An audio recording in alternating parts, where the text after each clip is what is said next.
నా పేరు జీ రత్నాజీ. నేను వ్యామగిరికి చెందిన జడ్పీ హై స్కూల్లో 10th క్లాస్ చదువుతున్నాను. నా ప్రాజెక్ట్ నేమ్ గార్బేజ్ ప్లాంట్.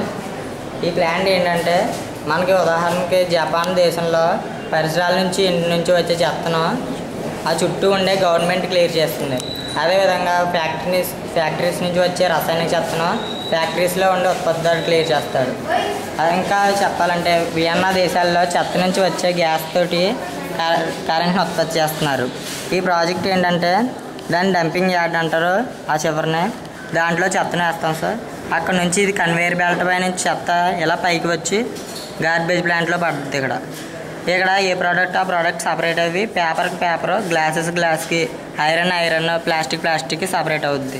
ఈ చిన్న కన్వేయర్ బెల్ట్ నుంచి ఆ ప్రోడక్ట్ ఏదైతే ఆ ప్రోడక్ట్ వచ్చి ఇక్కడ లారీలో లోడ్ ఫిలప్ అవుద్ది. అది ఫిలప్ అయిన లోడు గ్లాస్ అయితే గ్లాస్ పరిశ్రమకి, ఐరన్ అయితే ఐరన్ పరిశ్రమకి వెళ్ళి అక్కడ లోడ్ అంతా మళ్ళీ మోడిఫై అయ్యి మనకు ఉపయోగపడుతుంది. అంతేకాకుండా దీని నుంచి వచ్చిన మట్టి సారవంతమైన మట్టి. దీన్ని వర్మీ కంపోస్ట్ అంటారు. ఇది రైతులకు తక్కువ ధరకిస్తే ఎంతో బాగా పంటలు పండుతాయి. అంతేకాకుండా ఈ ప్రాజెక్ట్ వలన మనకి ల్యాండ్ క్లియర్ అవుతుంది. ఏ విధంగా అంటే ల్యాండ్ మీద ఉండే చెత్తను అంతా ఈ విధంగా మోడిఫై చేసి మనం ఉపయోగించుకోవడం వల్ల భూమి మీద ఉండే చెత్త కూడా క్లియర్ అయిపోయి ల్యాండ్ మనకి శుభ్రం అవుతుంది. Okay sir.